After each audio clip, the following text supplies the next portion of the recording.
to Fantasy Hockey Picks and Bets. I'm your host, DJ Mitchell, here to go over the Monday, November 15th two-game slate. Not going to be a very long show today, but let's get you the content you need. So we're going to start with the Red Wings at the Columbus Blue Jackets. This is a 5.5 over-under with a actually like minor edge Vegas is giving right now to Columbus.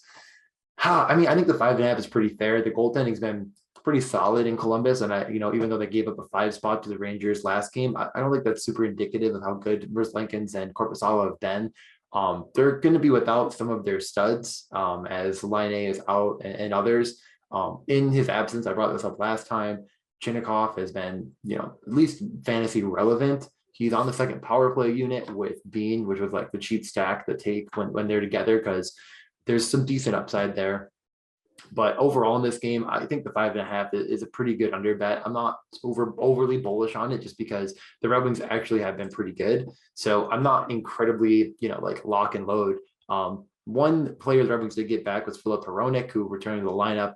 He led them in ice time. He was on the second power play unit away from that Raymond Larkin Bertuzzi unit. So that does definitely cap his upside. Moritz Seider was on that one. He's been an absolutely dynamic rookie, on pace to like break Lindstrom's rookie record for points. He's been absolutely world beating. So more or less in this game, I think that I'm just going to focus on props. I'm going to bet Bjorkstrand over at 2.5. Anywhere I can get it, that feels like a really, really safe bet. He's been firing from all angles. He gets a ton of run and they want to feed him the puck. That's the easiest one here. The Red Wings, Larkin's been super back and forth, but I think it's safe enough here to take in at 2.5 if that's what you can find. There's really nothing else I'm overly bullish on other than that.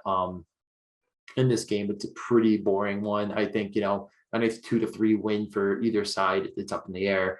The other game I think has a lot of meat on the bone. Right now it's a 5 over under, and that just seems real low to me. I think it'll be a 5.5 come game time. The goaltending is fantastic here, whether it's Sorokin or Varlamov going against probably Vasilevsky. The goaltending is really, really, really good, which is why this under could hit. But the Islanders actually have given up more Corsi than almost any team in the league this year. This could be a get right spot after they haven't played in a week. So there is some thought that maybe they'll start to figure it out.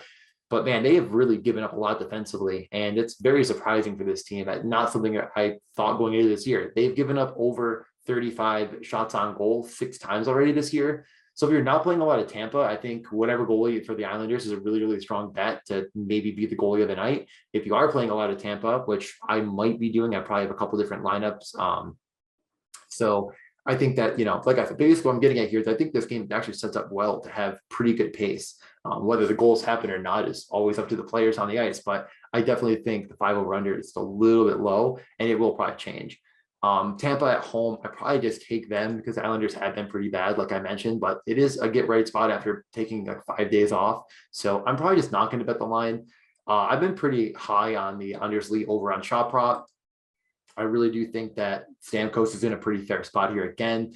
Cirelli led them in ice time last game out when the overtime win against Florida. He's going to be real cheap over on DraftKings. He played with Point and Palat and was on the first power play unit. So Cirelli's probably the sneaky, it's not going to be that sneaky. I bet a lot of people are going to have it, but he's probably the guy that you're going to want to be jamming in your lineups, especially in cash. So with all of that being said, I don't really know if there's anything else I want to get to. Save over prop for whoever's in that for the Islanders.